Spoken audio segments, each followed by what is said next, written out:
Hello friends, PHP MySQL सीखने की series में आज हम लोग देख रहे हैं चैप्टर नंबर 9, जिसमें हम पढ़ेंगे how to select data from table in MySQL।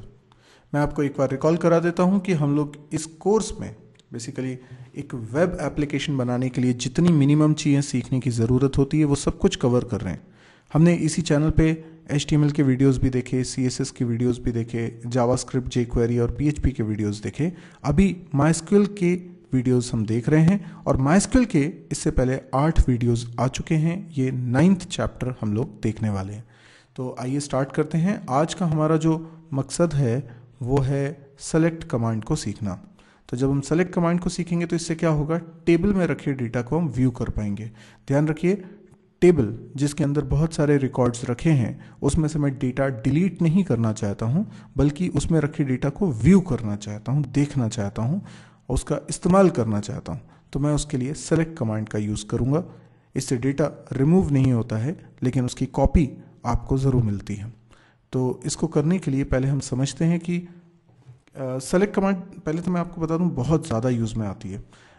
इतनी ज़्यादा यूज़ में आती है कि एक्चुअल में आपकी एप्लीकेशन का मेन मकसद तो यही रहता है कि आपको डेटा को दिखाना है। आप कोई भी एप्लीकेशन बनाते हैं तो आपका ज़्यादातर काम क्या होता है, डेटा को डिस्प्ले करना। वैसे भी आपने एप्लीकेशन का डेटा अगर डेटाबेस में रखा हुआ है तो उसके पीछे मकसद क्या है, हम वो डेटा को शोकेस कर सकें for various reasons.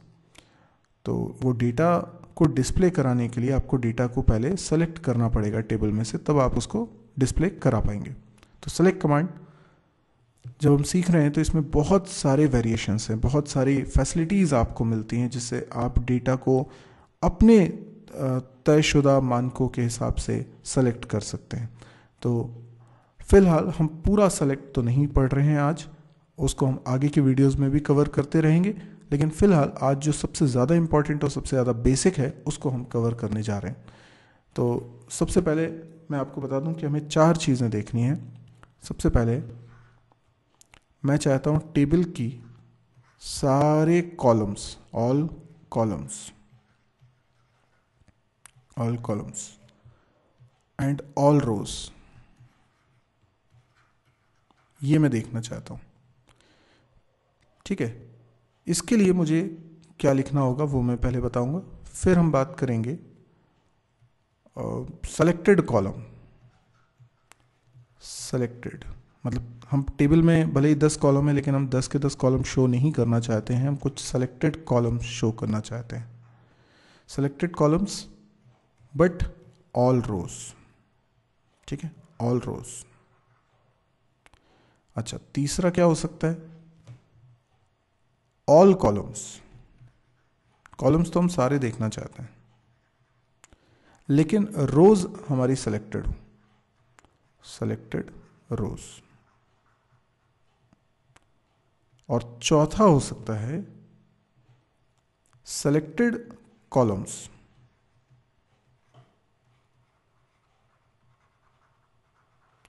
And selected rose.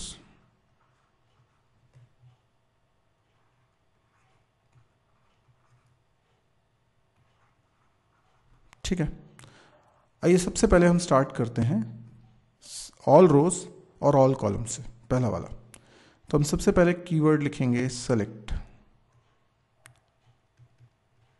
Select के बाद हम लोग लगाएंगे स्टार। ये स्टार का मतलब है ऑल कॉलम्स फ्रॉम टेबल का नाम, जो भी टेबल का नाम हो वो लिख दीजिए, टेबल नेम। ये इसका सिंटेक्स। ठीक है, बहुत ही सिंपल है। अब इसको मैं एक बार चला के भी बताता हूँ। ये मैंने MySQL ओपन किया हुआ है, पर इसमें अभी मैंने पासवर्ड एंटर किया और अब मैं as a root user login कर चुका हूँ। यहाँ पर मैं एक डेटाबेस जो मैंने पहले बना के रखा हुआ है DB1, उसको सेलेक्ट करता हूँ और इसके अंदर पहले देखता हूँ कितनी टेबल्स बनी हुई हैं। तो इसके अंदर 3 टेबल्स हैं, एक पर्सन नाम की भी टेबल है, मैं उसको देखता हूँ। Select star from person. तो आप देखिए मैंने क्या लिखा, सबसे पहले सेलेक्ट, उसके बाद स्टार। स्टार का मतलब हो गया ऑल कॉलम्स। अभी एम्प्टी है क्योंकि टेबल के अंदर कोई डेटा नहीं रखा हुआ है, इसलिए एम्प्टी सेट दिखा रहा है। तो अगर मैं टेबल का नाम चेंज कर दूं, मैं लिख देता हूं एम्प्लॉय, तो आप देख सकते हैं एम्प्लॉय टेबल का सारा डेटा हम देख पा रहे हैं। 3 कॉलम्स ही हैं इसमें, इसलिए तीनों कॉलम्स दिख रहे हैं। अगर आप चाहें तो इस कमांड में एक चेंजेस ये कर सकते हैं कि जहाँ पे स्टार लिखा है जिसका मतलब है ऑल कॉलम्स, वहाँ पे आप एक एक कॉलम का नाम लिख दीजिए, EMP ID, फिर ई नेम और फिर सैलरी। अगर आप ऐसा भी लिखते हैं तो भी सेम रिजल्ट आएगा।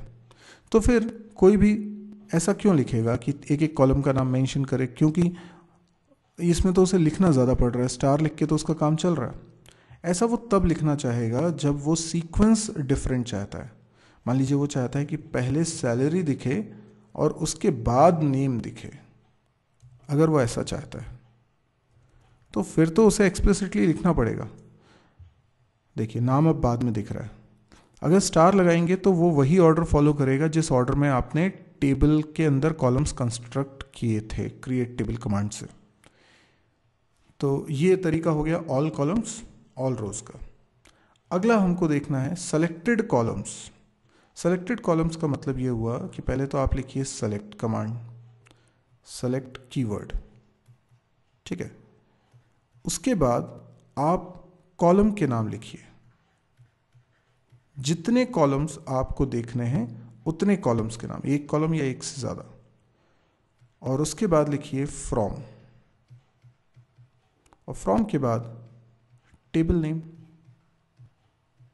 एज इट इज, ठीक है। तो ये तरीका हो गया, यानी अब स्टार की जगह आप स्पेसिफिक कॉलम के नाम लिख दीजिए। तो मैंने लिखा select E name from employ. तो मैंने सिर्फ एक ही कॉलम देखना चाहा, तो देखिए केवल नेम दिखाई दे रहे हैं। अगर मैं इसमें ई नेम के साथ साथ सैलरी भी देखना चाहता हूं तो मैं देख सकता हूं, जितने कॉलम आप मेंशन करेंगे उतने आपको दिखाई देंगे। तीसरा, ऑल कॉलम्स सेलेक्टेड रोज। अब ऑल कॉलम्स हैं, इसका मतलब या तो आप सेलेक्ट कीवर्ड लिखने के बाद सारे कॉलम्स के नाम लिखिए, या फिर सिंपली स्टार लगा दीजिए और उसके बाद फिर कीवर्ड लिखेंगे फ्रॉम टेबल का नाम। लेकिन आप नहीं चाहते कि टेबल की सारी रोज दिखें, आप चाहते हैं टेबल की कुछ सेलेक्टेड रोज दिखें। तो आप यहां पे क्लॉज लगाएंगे वेयर। देखिए वेयर क्लॉज बहुत ज़्यादा यूज में आता है। वेयर क्लॉज हम तब लगाते हैं जब हमें रोज सेलेक्टेड चाहिए होती हैं, यानी सारी रोज नहीं, कुछ रोज चाहिए। तो वेयर के बाद क्या लिखते हैं, कोई कंडीशन, यहां पे कंडीशन लिखी जाएगी। अब ये कंडीशन क्या हो, कोई भी ऑपरेटर का इस्तेमाल करके आप कंडीशन यहाँ स्पेसिफाई कर सकते हैं। मैं कुछ कंडीशंस यहाँ एग्जांपल के तौर पे लिख के बता रहा हूँ, पर इस कंडीशन की जगह पे क्या क्या लिखा जा सकता है, इसकी वैरायटी बहुत बड़ी है, बहुत लंबी लिस्ट है। तो इसको हम सेपरेटली समझेंगे कि यहाँ पर क्या क्या लिखा जा सकता है। इसके लिए हमें ऑपरेटर्स समझने होंगे, क्या क्या ऑपरेटर लगाए जा सकते हैं वगैरह वगैरह। तो वो हम बहुत डिटेल में अलग से कवर करेंगे। फिलहाल एक एग्जाम्पल के थ्रू मैं इस चीज़ को कवर करता हूँ। सबसे पहले मैंने लिखा सेलेक्ट। पहले तो मैं आपको select star from table name यानी एम्प्लॉय इतना लिखकर पूरी टेबल प्रिंट कराता हूँ, जैसे आपको एक बार पूरा दिख जाए कि टेबल में 7 रोज हैं। अब मैं इसमें वेयर क्लॉज लगाता हूँ। देखिए वेयर क्लॉज लगाया, और वेयर क्लॉज में कोई कंडीशन लिखनी है। जैसे मैं कंडीशन लिखता हूँ सैलरी। कंडीशन जब भी हम लिख रहे हैं तो हम किसी कॉलम पे वो कंडीशन अप्लाई करते हैं, यानी ये कंडीशन को सेटिस्फाई करने वाले रोज ही डिस्प्ले होंगे। तो मैंने कहा सैलरी जिनकी ग्रेटर देन 4000 है, केवल उन्हीं का डेटा डिस्प्ले हो। तो सेलेक्ट करो सारे कॉलम्स एम्प्लॉय टेबल में से, जबकि सैलरी ग्रेटर हो 4000 से। अब आप एक बार मैनुअली देखिए कि 4000 से ग्रेटर सैलरी वाले कौन कौन से हैं। ये शुरुआत का भी है, पहला, दूसरा, तीसरा, चौथा, पांचवा, पर नीचे के 2 नहीं है, तो वो दोनों नहीं दिखेंगे। अमन और सविता 1 से 5 तक दिखेगा। तो देखिए 1 से 5 तक दिख रहा है। यहाँ पर आप और यहाँ पे आपके पास और भी कई ऑप्शंस हैं। और क्या लिख सकते थे, जैसे आप लिखते सैलरी इज़ लेस देन 4000, तो अब आपको ये दो रिकॉर्ड्स दिख रहे हैं। या आप यहाँ पर लिख दें एंड के बाद आप लिख दीजिए E name equals to Rahul. Okay, तो क्या दिक्कत है कि 4000 से कम नहीं है राहुल की सैलरी। अभी हमने ये बोला कि वो रिकॉर्ड निकालो जिसमें सैलरी 4000 से कम हो और ई नेम राहुल हो। तो राहुल की जो सैलरी है वो तो ज़्यादा है, तो हम यहाँ ग्रेटर लगा देते हैं। तो अब देखिए केवल राहुल का डेटा शो हो रहा है। तो इस तरीके से अगर हम एक से ज़्यादा कंडीशंस लिखना चाहते हैं, यानी दो कंडीशंस को मिलाकर हम एक कंडीशन बनाना चाहते हैं, तो एंड या और का इस्तेमाल कर सकते हैं। तो एक कंडीशन है सैलरी 4000 से ज़्यादा होनी चाहिए एंड ई नेम राहुल होना चाहिए। और भी कई तरीके हैं, जैसे मैं वेयर में लिखता हूँ नेम ई नेम। एक बार मैं पहले फिर से आपको रिकॉर्ड्स दिखा दूँ, ये रिकॉर्ड्स हैं। अब मैं लिखना चाहता हूँ ई नेम, वो सारे रिकॉर्ड्स मैं देखना चाहता हूँ जिनके स्टार्टिंग लेटर ई नेम का ए है, मतलब पहला लेटर ए है, उसके बाद चाहे जो है ना। तो मुझे ऐसा नहीं, ऐसे लिखना चाहिए लाइक। ओके, तो मैं ई नेम इक्वल टू लिखने की बजाय ई नेम लाइक एक कीवर्ड यहाँ पर यूज़ कर रहा हूँ। और उसके बाद मैंने लिखा पहला लेटर ए लिखा, मतलब मैं चाहता हूँ वो सारी स्ट्रिंग जिसका पहला लेटर ए हो और परसेंट का मतलब हो उसके बाद एनी नंबर ऑफ कैरेक्टर्स हो, एनी कैरेक्टर और एनी नंबर ऑफ कैरेक्टर्स। तो ए से स्टार्ट होने वाले सारे नाम डिस्प्ले हो जाएंगे। तो इस तरीके से हम और भी कई वैरायटी हैं और इनको सेपरेटली हम लोग लर्न करेंगे, इसलिए यहाँ क्या क्या लिख सकते हैं इसकी अभी आप चिंता मत करिए। लेकिन जो सिंपल आपको समझ में आ रहा है, सिंपल ऑपरेटर समझ में आ रहे हैं, आप उनका इस्तेमाल करके यहाँ पे कंडीशन स्पेसिफाई कर सकते हैं। अब चौथी चीज़ सेलेक्टेड कॉलम्स। तो सेलेक्टेड कॉलम के लिए क्या लिखेंगे, सेलेक्ट और यहाँ पे कॉलम के नाम, एक कॉलम या एक से ज़्यादा कॉलम्स, और उसके बाद लिखेंगे फ्रॉम कीवर्ड। फ्रॉम के बाद हम लिखेंगे टेबल का नाम।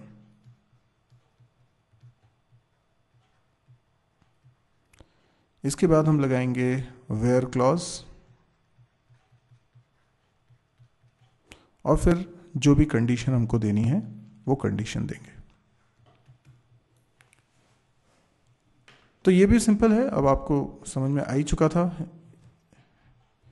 यहीं पर अगर मैं सारी कॉलम्स को डिस्प्ले ना करते हुए सिर्फ ई नेम को डिस्प्ले करूं तो ये कर सकता हूं, या मैं ई नेम और सैलरी को डिस्प्ले करना चाहता हूं तो ये सेलेक्टेड कॉलम्स और सेलेक्टेड रोज हो गया। तो सेलेक्ट कमांड का जो बेसिक यूज़ है वो आपको समझ में आया होगा। अब यदि आपको ये वीडियो पसंद आया है तो आप इसको लाइक करिए। यदि आप इस तरह के और वीडियोस देखने में इंटरेस्टेड हैं तो इस चैनल को भी सब्सक्राइब करिए। मेरी एक वेबसाइट है www.mysirji.com। इस वेबसाइट पे आपको C++, जावा, PHP, MySQL, data structure, DBMS इन सब के वीडियो कोर्सेज मिलेंगे। ये सारे के सारे वीडियो कोर्सेज आप देख सकते हैं इस साइट पे आके। ये सब YouTube के ही वीडियोस हैं, पर YouTube में मेरे अलग अलग चैनल्स हैं तो वहाँ ढूंढने में आपको दिक्कत ना जाए, इसके लिए ये साइट बनाई है। इसके अलावा उसमें कैंपस प्रिपरेशन से रिलेटेड वीडियोस भी मिलेंगे और प्रोग्रामिंग स्किल को डेवलप करने के लिए प्रोग्रामिंग एक्सरसाइज के वीडियो सॉल्यूशंस भी मिलेंगे।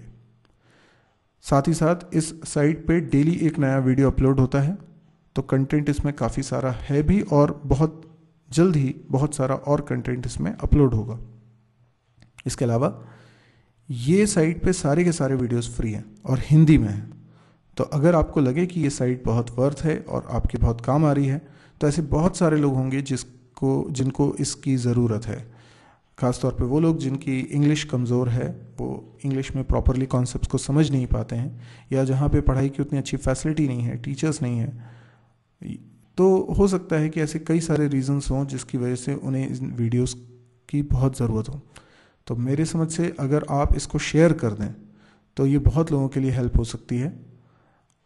मेरा मकसद ही है सब लोगों तक ये पहुंचाना, इसलिए मैंने इनको फ्री ऑफ कॉस्ट रखा है। तो सब लोगों तक पहुंचाने के लिए आप अपने फेसबुक वॉल में इस वीडियो का लिंक पेस्ट कर सकते हैं, या आप इस वेबसाइट का URL भी पेस्ट कर सकते हैं। Thank you.